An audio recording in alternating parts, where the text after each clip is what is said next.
Vou mostrar pra vocês como marcar os seus livros sem deixar o post-it torto e como fazer as anotações em caneta, esses coraçõezinhos fofos e coisas que não tem erro, pra ficar bonito, também não ficar uma coisa toda torta no seu livro. Eu sempre começo com um post-it preto, eu sempre tiro ele pela lateral pra ele não ficar com aquelas dobras quando a gente tira a folha do post-it. Essa dica é muito valiosa, tá? O povo acha que é muito óbvio, mas não é não. Olha como ele fica retinho, sem nenhuma curva. É muito bom. Aí eu colo ele de acordo com a distância do topo do livro e o post-it. Depois eu escolho uma régua de post-it que combine com o livro para poder usar ela como régua mesmo e para marcar as páginas. Então eu uso ela como régua para poder anotar o início e o término do livro. Eu sempre escolho no mínimo 3 cores de post-it que combinem com a capa. Pro post-it não ficar torto, eu coloco basicamente ele contra a luz para poder ver a sombra e com a sombra eu consigo ver se o post-it vai ficar torto ou não. E ele sempre fica retinho. Olha como ele fica uma gracinha com o livro fechado, tá vendo? Ele não fica muito para fora e ainda dá para você marcar naturalmente. Eu nunca coloco em cima da fala para não atrapalhar a minha marcação com o marca-texto. Eu sempre coloco o post-it primeiro e depois anoto com o marca-texto. E para as minhas marcações não ficarem tortas, eu uso a técnica mais velha do mundo, que é literalmente usar uma régua.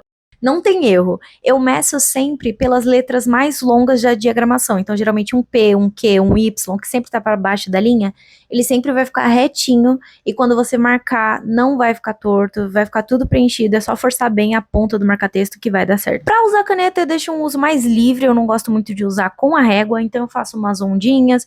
Ou eu uso ela para fazer corações também, traços, esse tipo de coisa que a gente não precisa de uma régua para fazer. E aqui eu também vou ensinar a fazer esses corações que ficam tão bonitinhos e parece que já faz parte do livro. É basicamente fazer 2 traços, não tem segredo. Ainda mais que se a caneta for grossa, até fica um pouco mais fácil de fazer.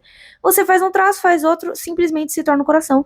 E é isso. Fim do tutorial, amaram? E pra finalizar, esses são os post-its que eu utilizo, essas são as canetas, esses são os marca-textos, e todos os links vão estar na minha bio, caso vocês queiram comprar. Beijos!